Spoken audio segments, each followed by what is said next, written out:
Hai hai hai Besti LBK dan halo teman-teman semuanya.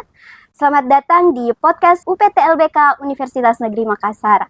Warnai hidupmu, raih suksesmu. Bersama dengan konselor sebaya, ayo buat perubahan, ayo lebih baik.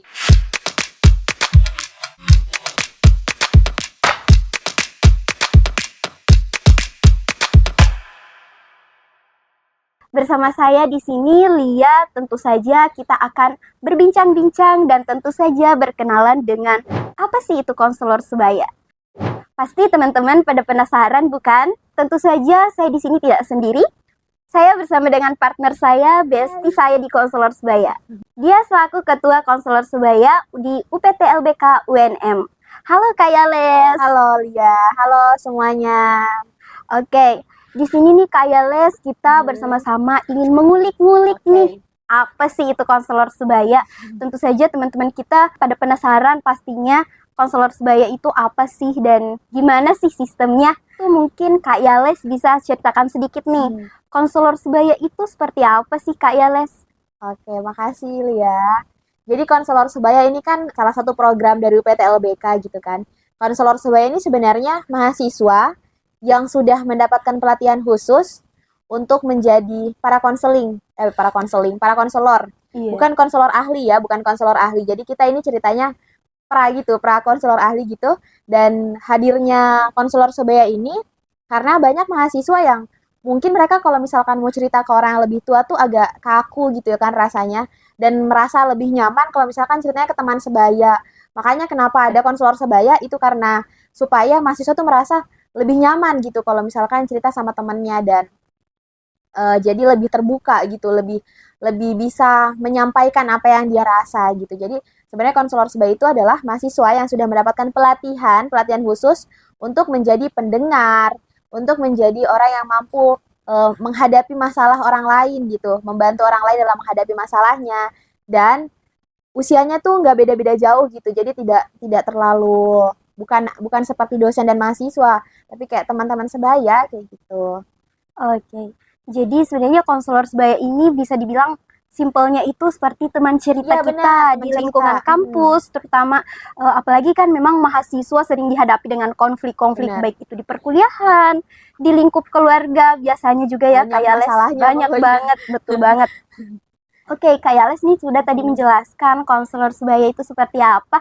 Nah, untuk sistem konselor sebaya ini nih Kak Yales, siapa-siapa sih mereka dan siapa saja sih yang bisa masuk menjadi konselor sebaya Oke. di UPT LBK Universitas Negeri Makassar, bisa dijelaskan Kak Yales? Kalau untuk di UNM, konselor sebaya di UNM itu sebenarnya terbukanya tuh untuk mahasiswa yang minimal semester 3. Oh, Semester 3 ke atas itu boleh bergabung sama konselor sebaya dan ada pengrekrutannya biasa. Jadi melalui tahap seleksi teman-teman dan mahasiswa yang bergabung sama konselor sebaya ini bukan sembarang mahasiswa, tapi mahasiswa yang benar-benar sudah diseleksi, ada proses wawancaranya dan melalui tahap-tahap persyaratan gitu kan. Dan kemudian setelah terpilih ada nanti pelatihan misalkan apa sih yang dilakukan ketika kita mengkonseling orang, apa yang harus dilakukan ketika menjadi pendengar, apa dukungan psikologis awal. Nah, pelatihan dukungan psikologis awal itu juga diberikan sama konselor sebaya. Dan teman-teman dalam proses mengkonseling, kalau dalam proses mengkonseling itu kan ada namanya asas kerahasiaan. Dan ini juga yang perlu ditanamkan juga sama konselor sebaya bahwa ketika kita menjadi seorang pendengar, ketika kita menjadi teman cerita, kita harus paham bahwa apa yang teman kita ceritakan itu harus menjadi rahasia gitu. Harus dirahasiakan gitu. Jadi ada pelatihan-pelatihan semacam itu yang diberikan ke konselor sebaya. Dan di UNM sendiri konselor sebaya ini ada di semua fakultas. Jadi ke seluruh tingkatan fakultas ya tentunya Kak ya? Benar. Di semua fakultas di UNM itu sudah ada konselor sebaya. Dan jadi kalau misalkan teman-teman mungkin masih bingung gimana ya, saya punya masalah berat gitu. Nggak punya teman cerita tapi kadang-kadang suka ember gitu ya. kan. Betul banget, suka menjudge kembali. Betul banget, kita cerita kita lagi sedih nih, tiba-tiba dia bilang kayak gini, kamu emang yang salah. Betul banget gitu kan. Sumpah banyak yang ngalamin itu kayak Les, ngerasa udah sedih tambah sedih gitu kan, hidup lagi capek-capeknya malah dapet orang yang kayak gitu lagi dengerin cerita. Atau misalkan kita punya cerita, kita lagi cerita, tiba-tiba dia bilang, ah kamu sih masih mending, saya Iya. lebih parah. Hmm. Kesel kan kalau misalkan dapat teman cerita yang kayak gitu. Nah teman-teman kalau misalkan butuh teman cerita, kalian bisa kunjungi konselor sebaya, datangi konselor sebaya, dan biasa ada sosialisasinya di masing-masing fakultas gitu. Nanti kalau misalkan ternyata masalahnya di luar dari kuasanya Di luar, konselor sebaya, nanti akan ada alih tangan, nanti akan diarahkan ke UPTLBK. Atau misalkan kalau teman-teman butuh tenaga konselor ahli, psikolog ahli gitu kan, kalian bisa tanya juga sama konselor sebaya gimana sih caranya supaya kita bisa dapatkan layanan di UPTLBK gitu. Wow, itu teman-teman tadi siapa-siapa sih mereka yang terlibat menjadi seorang konselor sebaya? Ternyata memang tidak mudah. Ada seleksi dari tiap fakultas tentunya di Universitas Negeri Makassar, dan tentu saja menjadi seorang konselor sebaya ini kita butuh orang-orang yang aware, bukan orang-orang yang justru datang untuk mendengarkan tetapi malah menjudge kembali. Bener banget. Tidak mudah ya menjadi seorang konselor sebaya, apalagi mungkin teman-teman yang lain di luar sana mungkin bisa bilang teman cerita mah gampang sekali jadi teman cerita. Padahal nggak semudah itu teman-teman. Nah di sini nih berkaitan tentang konselor sebaya, kita pasti berbicara dengan peran pentingnya konselor sebaya. Nah mungkin Kak Yales nih bisa berbagi mengenai tentang peran pentingnya sih konselor sebaya, terutama bagi mahasiswa di sini nih di Universitas Negeri Makassar. Coba Kak Yales bisa dijelaskan. Penting banget sih. Dan salah satu sebenarnya keuntungan adanya konselor sebaya ini, minimal orang-orang yang sudah dapat pelatihan ini dia bisa menjadi pendengar yang baik di masyarakat, dia bisa menjadi orang yang dia paham apa sih harus dilakukan ketika ada orang lain yang butuh bantuan dia, ketika ada orang lain yang butuh masalah gitu kan. Dan pentingnya konselor sebaya ini kayak gini. Mungkin banyak orang ini yang kayaknya saya sering ngomong kayak gini, banyak orang yang punya tempat tinggal, mungkin banyak orang yang punya tempat tinggal, tapi tidak semua orang punya tempat untuk pulang gitu. Tidak semua orang punya untuk tempat cerita, nggak semua orang punya tempat untuk berbagi keluh kesah gitu. Dan itu tadi banyak yang mungkin punya teman sih, tapi nggak begitu asik gitu kan untuk diajak cerita, nggak bisa dipercaya gitu untuk menjaga kerahasiaan. Makanya kenapa perlu ada pelatihan, kita nggak bisa tiba-tiba jadikan seseorang ini, oh kamu jadi konselor sebaya, nggak bisa. Dia perlu pelatihan dulu kan, supaya dia tahu gimana caranya mendengarkan yang baik, gimana caranya berkomunikasi dengan baik gitu. Dan salah satu hal pentingnya lagi adalah karena UPTLBK tuh kan nggak bisa mendeteksi semua masalah gitu kan. Iya.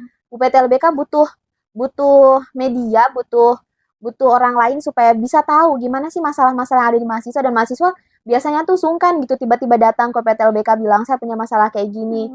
Mereka UPTLBK butuh orang-orang yang bisa nyaman ditempati cerita oleh mahasiswa gitu. Jadi makanya ada konselor sebaya, karena kalau misalkan kita usianya nggak beda-beda jauh tuh biasa lebih nyambung kan gitu kalau cerita.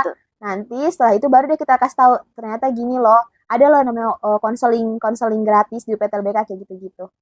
Penting banget. Nah, Kak Yales berbicara tadi tentang konseling ya, sempat bahas tentang konseling di konselor sebaya.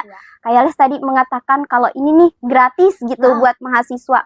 Nah, caranya mahasiswa untuk mengakses konselor sebaya atau untuk melakukan konseling gratis di UPTLBK Universitas Negeri Makassar itu caranya kayak gimana sih Kak Yales? Jadi kalau misalkan teman-teman ke konselor sebaya dulu nih, kalau teman-teman butuh teman cerita konselor sebaya gitu, teman-teman bisa biasa itu ada kan sosialisasinya di tiap fakultas itu ada, teman-teman cari di tiap fakultas. Atau kalau misalkan kalian nggak punya akses, nggak tahu siapa sih sebenarnya konselor sebaya di fakultas, kalian buka aja Instagram UPTLBK @UPTLBK_UMM ya, buka Instagramnya UPTLBK, terus di situ banyak sekali informasi.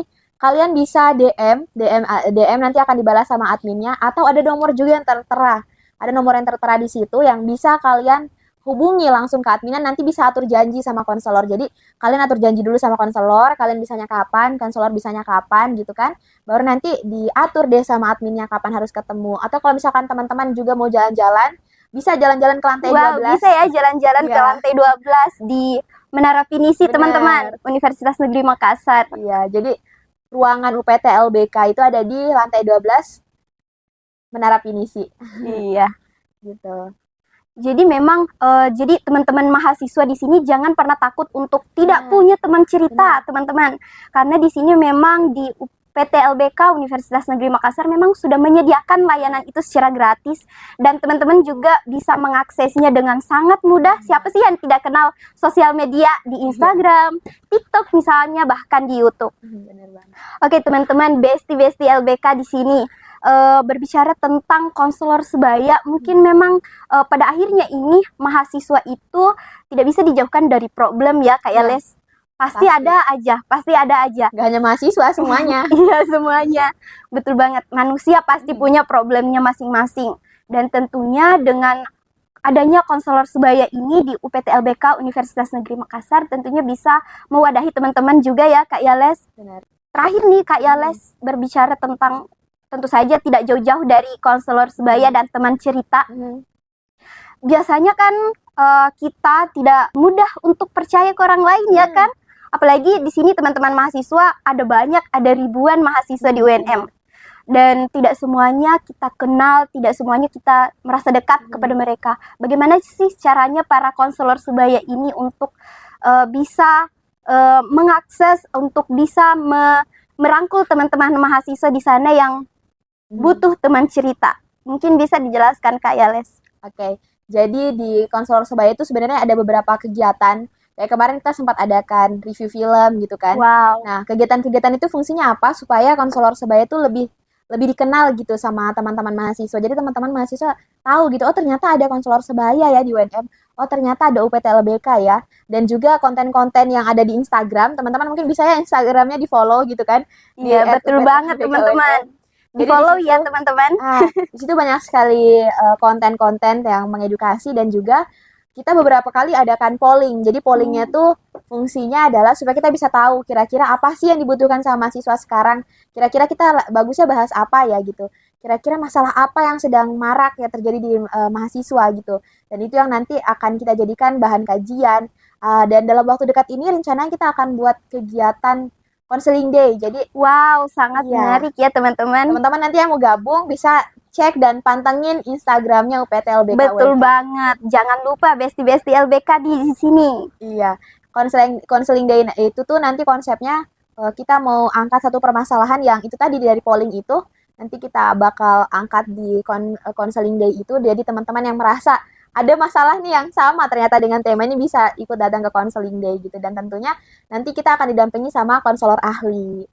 Sangat jelas ya teman-teman, Besti LBK di sini berbicara tentang permasalahan, problematik, drama, misalnya drama percintaan di tengah-tengah perkuliahan teman-teman Besti LBK. Tentu saja akan ada suatu waktu kalian butuh teman cerita. Tentunya di UPT LBK UNM hadir untuk kalian, menyediakan layanan konselor sebaya dengan banyak layanan-layanan gratis pokoknya teman-teman. Terima kasih untuk kesempatan kali ini Kak Yales telah berkenalan, berbincang-bincang dengan asik juga. Dan juga berbincang-bincang sesuai dengan problema-problema para mahasiswa tentunya.